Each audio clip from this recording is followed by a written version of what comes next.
저는 오늘 그가 위에서 손을 내미사 나를 붙드시며, 그가 위에서 손을 내미사 나를 붙드시며 라는 제목으로 은혜의 말씀을 나누기 원합니다. 제가 사무엘하 22장 17절을 다시 한번 읽어드리겠습니다. 그가 위에서 손을 내미사 나를 붙드시며 많은 물에서 나를 건져내셨도다. 할렐루야. 오늘 이 말씀을 우리가 가지고 함께 주님의 말씀을 나누기 원합니다. 여러분, 다윗의 삶은 무엇으로 규정할 수 있습니까? 다윗의 삶은 한마디로 무엇이라 우리가 할 수 있겠습니까? 다윗의 삶은 하나님으로 충만했다라고 말할 수 있습니다. 다윗의 인생의 중심은 모두 하나님 한 분으로 시작하고 하나님으로 마친 것입니다. 다윗의 삶은 온통 하나님으로 가득 찼습니다. 여러분, 이것을 다른 말로 하면 다윗은 하나님 중심의 삶을 살았다. 또 다른 말로 하면 뭐가 있을까요? 다윗은 코람데오의 삶을 살았다. 하나님 앞에서. 여러분, 우리가 다윗의 파란만장한 삶, 다윗의 그 인생을 쭉 살펴보면 다윗은 모든 순간, 매 순간순간마다 하나님으로 충만했던 것을 볼 수 있습니다. 다윗은 온통 하나님으로 충만했기 때문에 승리할 때도 패배할 때도 도망갈 때도 누군가를 쫓아갈 때도 실패할 때도 성공할 때도 고뇌와 슬픔 가운데 있을 때도 실수와 죄를 뒤집어쓰고 쓸쓸하고 초라해졌을 때도 다윗은 하나님으로 충만했어요. 다윗은 하나님을 놓지 않았습니다. 다윗은 하나님을 붙잡았고 하나님의 생각과 하나님의 마음으로 그 인격과 그의 삶을 채워갔습니다. 여러분, 다윗은 그 하나님으로 충만한 삶을 살았어요. 여러분, 우리가 잘 되고 우리가 뭔가 내가 생각하고 내가 계획한 대로 탁탁탁 될 때는 우리가 하나님을 잘 섬길 수도 있어요.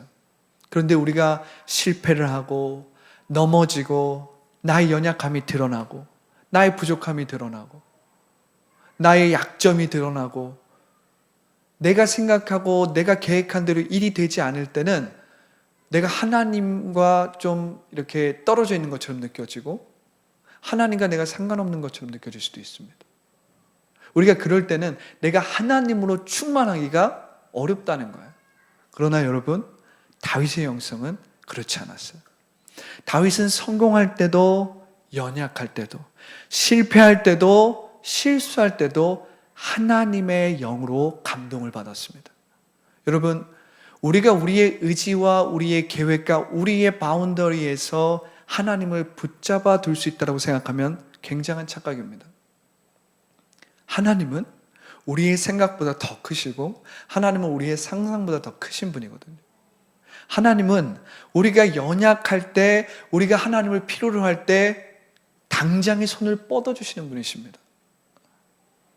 여러분, 우리가 생각할 때는 우리가 연약하고 부족하고 약점이 드러날 때는 그냥 사람처럼 하나님이 우리를 향해서 등을 돌릴 거라고 막연하게 무의식적으로 그렇게 생각할 수 있지만 절대 그렇지가 않습니다. 다윗을 보십시오. 다윗은 강할 때도 하나님, 약할 때도 하나님, 넘어졌을 때도 하나님, 실패했을 때도 하나님, 가장 탑을 찍을 때도 여전히 하나님을 붙잡았어요. 여전히 하나님의 생각과 하나님의 마음으로 충만했습니다. 여러분, 이것이 다윗이 하나님의 사랑을 받는 존재로 살아갈 수 있었던 비결입니다. 이게 비결이에요. 그래서 여러분들은 하나님 앞에 있는 모습 그대로 나왔을 때 하나님의 손이 여러분들과 함께하고 있음을 믿으시기 바랍니다. 하나님, 저의 이 모습을 어떻게 하나님께 보여줄 수 있습니까? 저의 이 약점을 어떻게 하나님께 보여줄 수 있습니까? 이런 모습은 다른 사람들은 싫어할 겁니다. 다른 사람들처럼 하나님도 싫어할 겁니다. 우리는 그렇게 인간적으로 생각할 수 있는데 그렇지 않다는 거예요. 다윗은 그렇게 하지 않았습니다. 오늘 본문을 보십시오. 오늘 본문을 보면 우리가 조금 긴 본문이었지만 시편의 18편 말씀을 사도 사무엘하 22장에 그대로 가져온 것을 알 수 있습니다. 사무엘하 기자는 여태까지 다윗의 삶을 제3자로 이야기하듯이 막 풀어냈는데 사무엘하 22장에 와서는 어떻습니까? 다윗이 직접 자기의 목소리로 시편을 낭독하는 거예요. 자신이 직접 하나님 앞에 시편으로 기도를 하는 것입니다. 오늘 우리가 사무엘하 22장 7절부터 20절을 읽었는데 이 말씀을 쭉 읽어보니까 무엇이 떠오릅니까? 떠오르는 게 있습니까?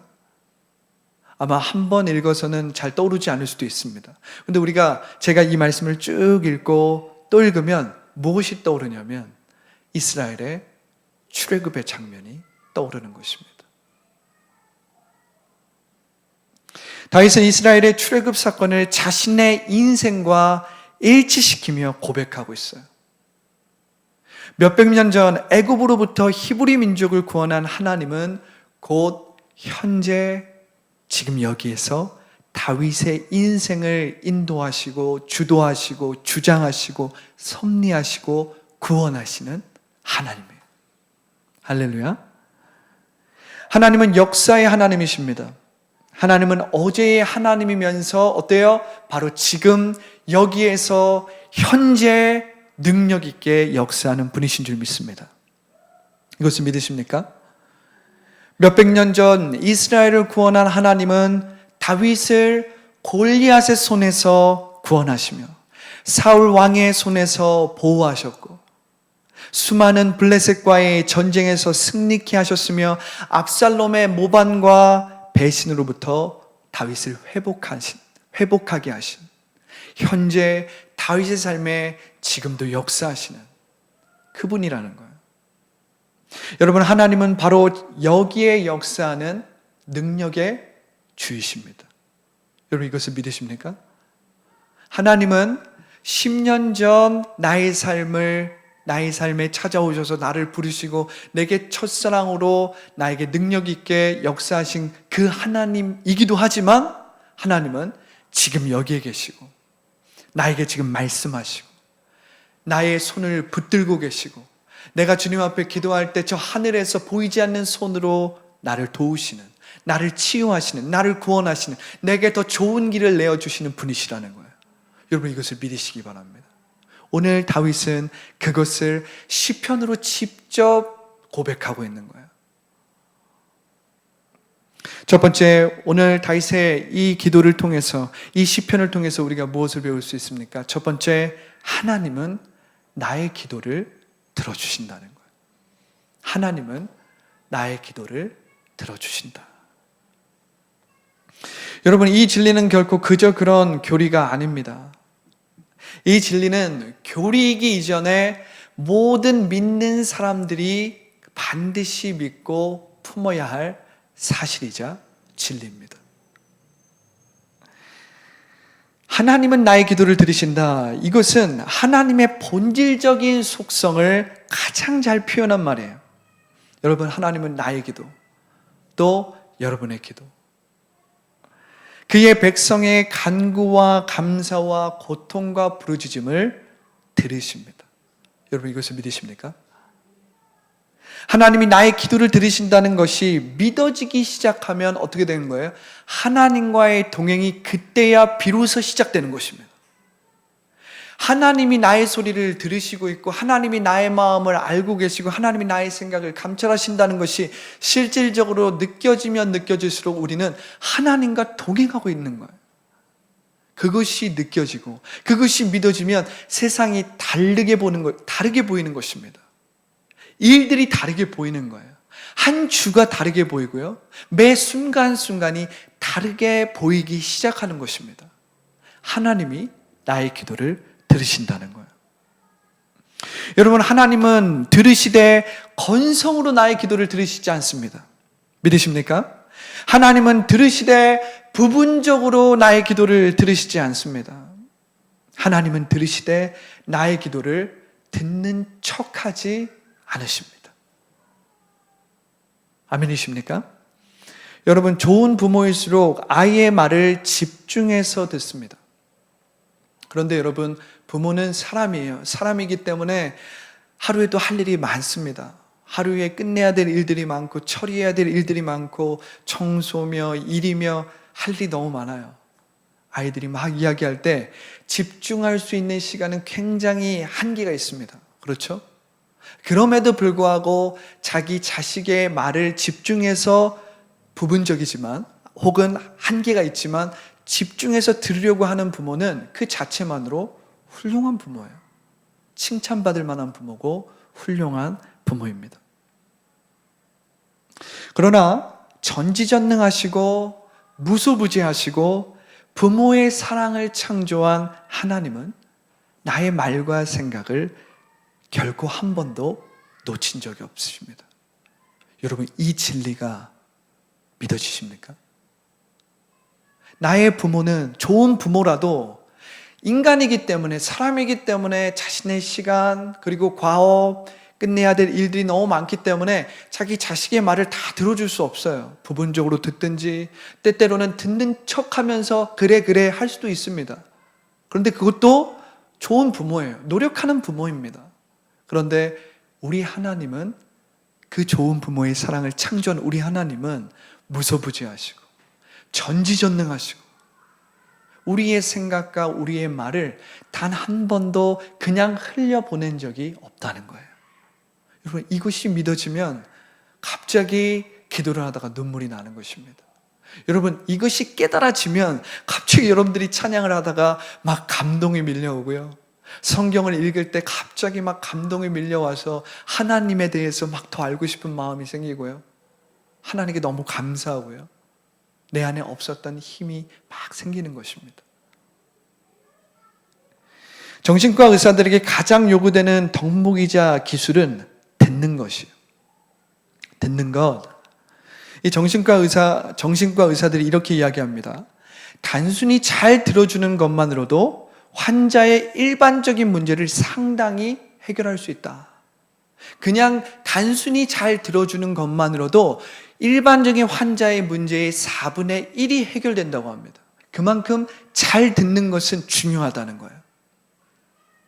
여기서 듣는다는 것은 단순히 들어주는 행위 자체를 의미하는 것이 아니에요.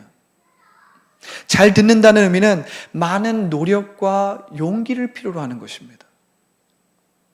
잘 듣는다는 것은 감정이입과 참여를 필요로 한다는 거예요. 그 사람의 입장과 상황 안에서 들어가서 감정이 동화되고 그 사람의 문제를 나의 문제처럼 참여하고 그 문제를 나의 문제로 가져와서 이야기해 주는 거예요. 그것이 잘 듣는다는 의미입니다. 하나님이 나의 기도를 들으신다는 의미는 하나님이 나의 형편과 처지, 나의 연약함과 나의 깜냥과 나의 모든 처지와 나의 모든 형편을 잘 아신다는 거예요. 하나님이 나의 기도를 잘 들어주신다는 말은 나의 감정과 중심을 감천하시고 나의 문제와 어려움에 하나님이 참여하신다는 거예요. 섭리하신다는 것입니다. 하나님이 나의 문제와 어려움을 그냥 팔짱을 끼고 듣는 척만 하는 것이 아니라 그 문제를 어떻게 하면 해결할 수 있을까? 하나님은 적극적으로 그 문제를 해결하는 방안을, 그리고 적극적으로 그 문제를 해결하기 위해서 우리의 삶의 문제에 참여하신다는 거예요. 이게 잘 듣는다는 의미입니다. 여러분, 우리가 십자가를 보십시오. 어떻게 하나님의 아들이 인간의 고통과 불행에 뛰어드는지 한번 보세요. 십자가를 바라보세요. 십자가 있죠? 저에게도 십자가 있습니다. 십자가를 바라보세요. 어떻게 하나님이, 그 하나님의 아들이 인간의 문제와 불행에 기꺼이 뛰어드는지 한번 묵상해 보세요. 하나님은 우리의 부르짖음에 깊이 공감할 뿐만 아니라 직접 역사하는 분이십니다. 여러분들의 가장 좋은 친구는 여러분들의 이야기를 듣고 공감해 줄 수 있고, 여러분들에게 격려해 줄 수도 있고, 여러분들에게 좋은 조언해 줄 수 있습니다. 때때로는 여러분들의 문제를 해결하기 위해서 도움을 줄 수도 있어요. 하지만 사람은 연약하거든요. 사람은 한계가 있거든요. 공감해 주고 들어주고 조언해 주고, 또 때때로는 조금 도움을 줄 수도 있지만 그 삶에 완전히 참여해 줄 수 없습니다. 그 문제가 완전히 내 것으로 생각하고 그 문제에 완전히 뛰어들 수 없어요. 사람은 연약하고 한계가 있기 때문에. 그러나 십자가를 보십시오. 하나님의 아들은 우리의 문제와 불행에 뛰어드신 하나님이십니다. 하나님은 기꺼이 상처를 뒤집어 쓰시고 우리를 위해서 문제와 어려움을 뒤집어 쓰시고 그 불구덩이로 뛰어 들어가시는 분이시라는 거예요. 여러분 이거 믿으십니까? 십자가를 보십시오.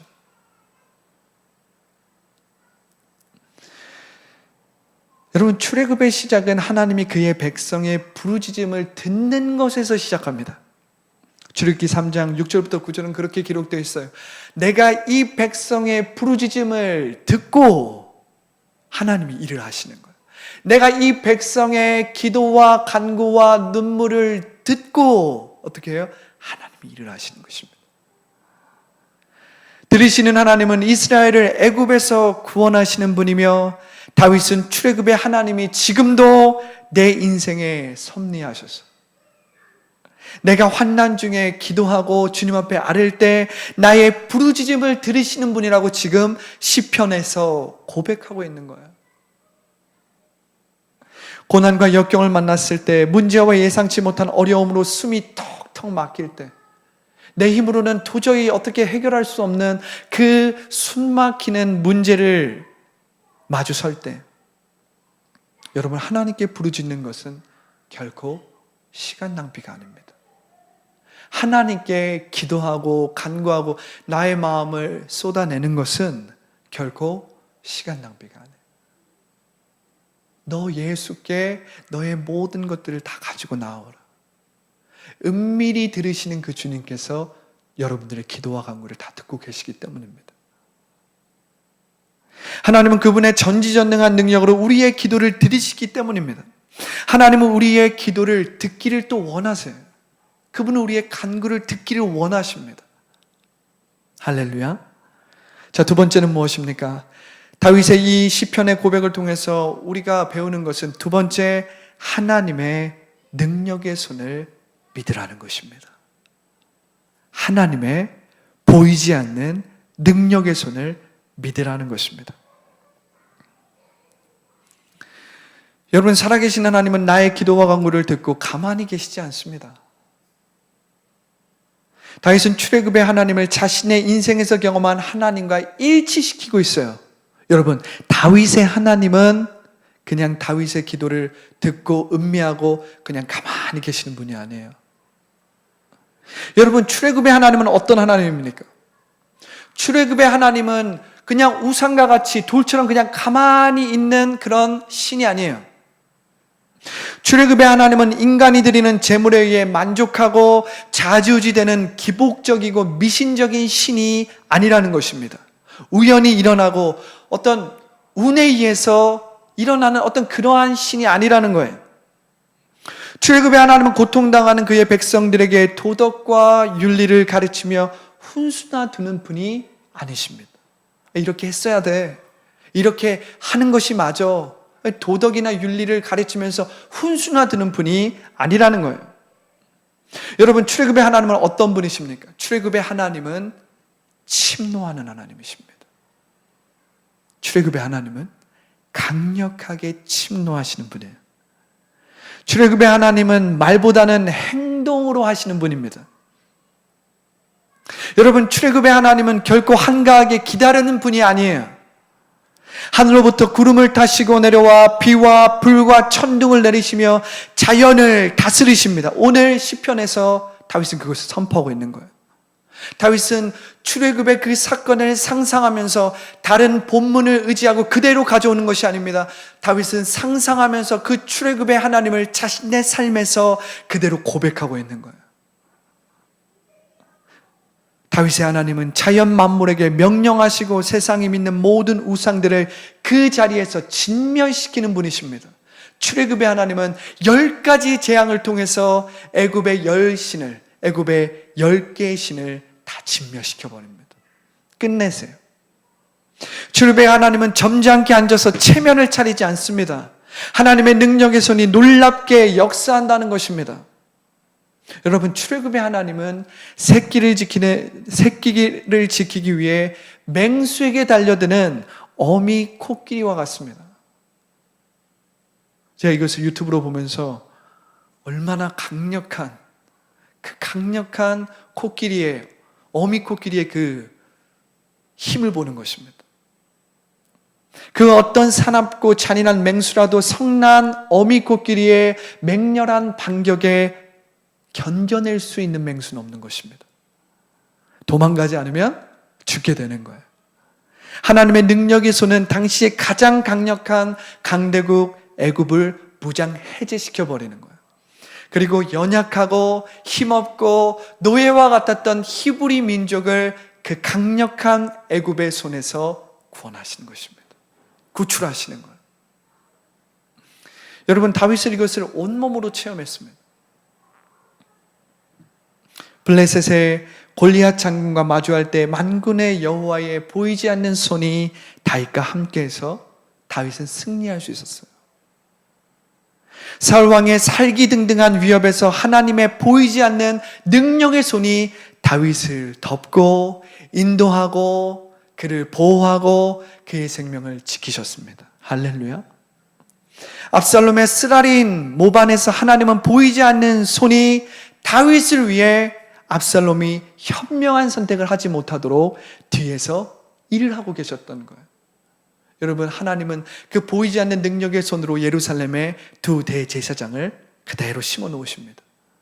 다윗이 예루살렘에서 압살롬이 하려고 하는 모든 계략과 계획을 다 듣게 되는 거예요. 그뿐만이 아니죠. 하나님은 보이지 않는 능력의 손을 통해서 후세를 예루살렘에 심어 놓습니다.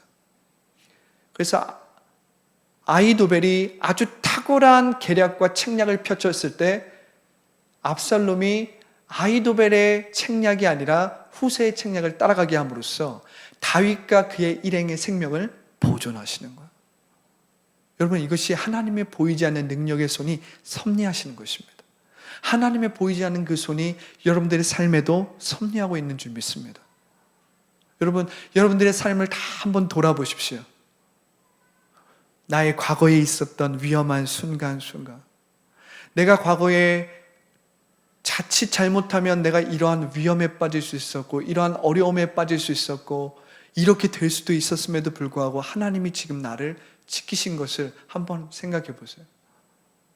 저는 지금도 그렇지만 지금도 정말 하나님의 은혜와 사랑과 공급하심으로 살고 있지만 한 번씩 호주의 일을 많이 떠오릅니다.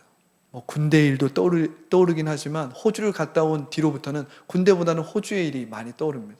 왜냐하면 그 땅에서는 정말 저와 아내만 정말 아무런 도움과 아무런 다른 사람들의 어떤 손길 없이 우리 둘만 그곳에서 생존해야 됐기 때문에, 그래서 순간순간 제가 일하고 돌아오면서 그 어두운 골목길, 어두운 길을 홀로 걸어가면서 어떤 위험을 피했었던 그러한 상황이 막 떠올라요.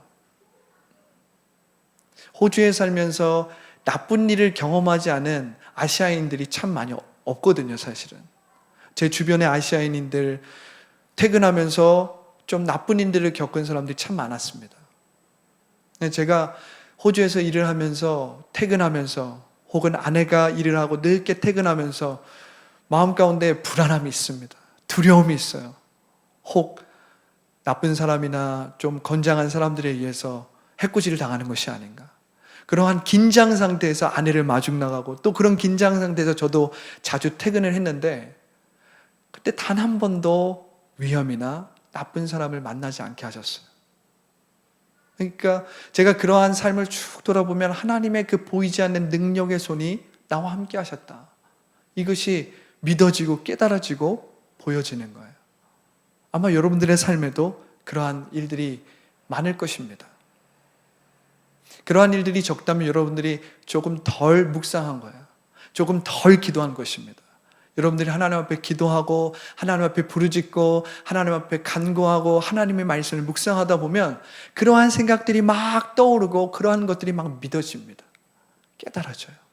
하나님의 보이지 않는 그 손이 여러분들의 삶에 섭리하셨고 역사하셨고, 때때로 내가 위기를 만나고 때때로 내가 이길 수 없고 빠져나갈 수 없는 그러한 고난과 어려움 가운데서 하나님께서 길을 내시고 출구를 내시고 새로운 길을 여시고, 내 생각에는 이것이 막혀있는 문이라고 생각했는데 하나님은 다른 길을 또 여셔서 새로운 길을 여시고 새로운 만남을 주시고, 여러분 이렇게 하나님의 능력의 손은 보이지 않는 곳에서 섭리하시고 인도하신다는 거예요. 여러분, 우리가 이 하나님의 사랑과 이 하나님의 보이지 않는 능력의 손을 십자가를 통해서 한번 나눠볼 수 있습니다. 이 하나님은 인류를 향해 십자가를 통해 거침없이 침노하시는 하나님. 십자가는 거침없이 침노하는 하나님의 격정적인 사랑과 용서인 줄 믿습니다. 여러분, 십자가는 하나님의 나라가 이 땅에 어떻게 거침없이 침노해서 들어왔는지를 잘 보여주는 거예요. 하나님이 육신을 입고 이 땅에 침노해서 들어오신 것입니다. 하나님의 아들이 육체를 입고 불구덩이로 침노해서 들어간 것입니다. 하나님의 아들이 인류의 죄와 고통, 불행과 저주를 깨트리기 위해서 십자가에서 죽으시고 죽음을 침노하신 거예요. 인간이 받은 저주를 침노하신 것입니다. 인간이 당연히 받아야 할 불행을 어떻게 해요? 침노하신 것입니다. 그 예수님은 어떻게 하셨습니까? 죽음을 침노하셔서 부활로 역전한 것입니다. 이로써 히브리 민족을 애굽의 종살이에서 구원한 하나님이 죄와 사망의 종살이를 하는 인류를 위한 구원의 길을 내어놓으신 것입니다. 구원의 길이 예수님을 통해서 열린 것이에요. 누구든지 예수님의 이름을 부르는 자는 영원한 구원을 얻게 되는 것입니다. 할렐루야. 하나님의 보이지 않는 능력의 손이 저 험한 십자가에 명명백백하게 역사하고 있는 거예요. 그래서 우리가 십자가를 바라보는 것입니다.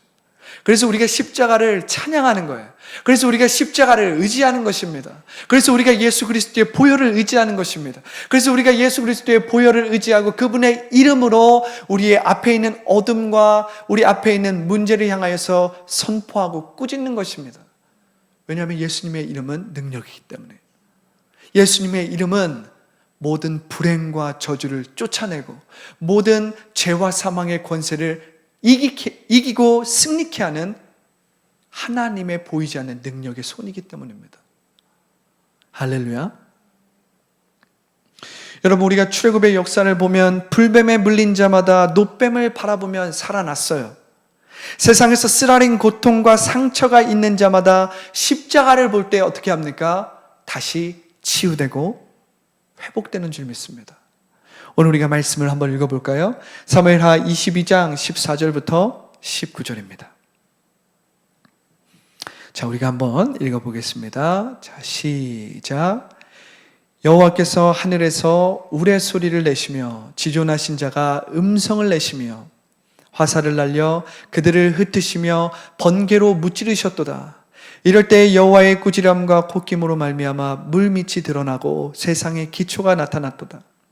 그가 위에서 손을 내미사 나를 붙드시며 많은 물에서 나를 건져내셨도다.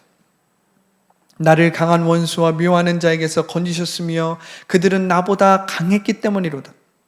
그들이 나의 재앙의 날에 내게 이르렀으니 여호와께서 나의 의지가 되셨도다. 할렐루야. 여러분 17절을 보십시오. 그가 위에서 손을 내미사, 이 손이 무엇입니까? 보이지 않는 하나님의 능력의 손이에요, 여러분.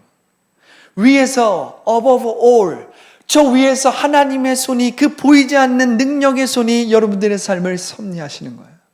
여러분들의 삶을 인도하고 계십니다. 여러분들의 삶에 닫힌 문을 열어주시고, 우리의 생각에는 닫혔고 완전히 실패했던 그 길이지만 하나님은 그 보이지 않는 능력의 손으로 여러분들에게 새 길을 열어주시는 거예요. 새 문을 열어주시는 것입니다. 여러분들의 삶을 치유해 주시고 회복해 주시는 거예요. 17절을 보십시오. 그가 위에서 손을 내미사 나를 붙드시며, 지금 다윗은 이스라엘 그 히브리 민족을 붙드셨던 그 하나님의 보이지 않는 능력의 손이 자기를 붙들었다는 거예요. 자기가 사망의 음침한 골짜기를 다닐 때라도 그 보이지 않는 하나님의 능력의 손이 나를 붙들었다. 그 하나님의 지팡이가 나를 인도했다. 골리앗의 그 강력한 손에서 하나님이 나를 구원하셨다. 블레셋의 그 많은 전쟁에서 하나님이 나를 보호하시고 구원하셨다. 사울의 그 살기등등한 위협으로부터 내 생명을 보존하시고 인도하시고 나를 숨기셨다. 17절을 보십시오. 나를 붙드시며 많은 물에서 나를 건져내셨도다. 여러분, 하나님께서, 그 출애굽의 하나님께서 모세를 그 작은 갈대 상자에서, 그 나일강에서 모세를 구원하셨듯이, 그 출렁출렁거리는 그 나일강에서, 그 악어가 득실득실대고 어떻게 될지 모르는 그 상황에서 모세를 건져냈듯이, 그뿐만이 아니죠. 이스라엘 백성이 앞에는 홍해바다요, 뒤에는 바로가 병거를 타고 막 옵니다. 이스라엘 백성은 무방비 상태예요. 이대로 있다가는 죽습니다. 바로 그때에 하나님께서 그 보이지 않는 능력의 손으로 홍해를 어떻게 해요? 갈라버리시잖아요. 그 홍해를 벽으로 삼아서 땅을 드러나게 하시고, 그 이스라엘 백성이 마른 땅을 걸어갈 수 있도록 이스라엘 백성을 구원하지 않습니까? 22장 17절은 바로 그것을 말하고 있는 거예요. 그가 위에서 손을 내미사 나를 붙드시며 많은 물에서 나를 건져내셨도다. 할렐루야. 18절 보십시오. 나를 강한 원수와 미워하는 자에게서 건지셨으며 그들은 나보다 강했기 때문이로다. 여러분, 하나님의 보이지 않는 능력의 그 팔은 나보다 강력한 원수를 제압해 주시는 거예요. 내가 도저히 이길 수 없는 상황과 환경에서 내게 새 힘을 부어주시는 것입니다. 여러분, 우리가 우리의 힘으로 다 할 수 있다면 하나님의 강력한 그 능력의 팔이 뭐가 필요가 있겠습니까? 원수가 나보다 능력이 많고 원수가 나보다 강하기 때문에 우리는 하나님의 능력의 팔이 필요한 것입니다. 우리가 매 순간순간 나의 힘과 나의 지혜와 나의 어떠함으로는 이 순간순간을 이길 수 없기 때문에 우리는 하나님의 강력한 능력의 팔이 필요한 거예요. 하나님의 축복이 필요한 것입니다. 하나님의 말씀이 필요한 거예요. 그래서 우리는 기도하는 것입니다. 그래서 우리는 간구하는 것입니다. 그러면 하나님께서 저 하늘문을 여시고 그 보이지 않는 능력의 팔로 우리의 삶에 섭리하시고 우리의 삶을 인도하시고 하나님을 사랑하는 자, 곧 그 뜻대로 부르심을 입은 자들에게 모든 것이 합동하여 선을 이루게 만드시는 것입니다.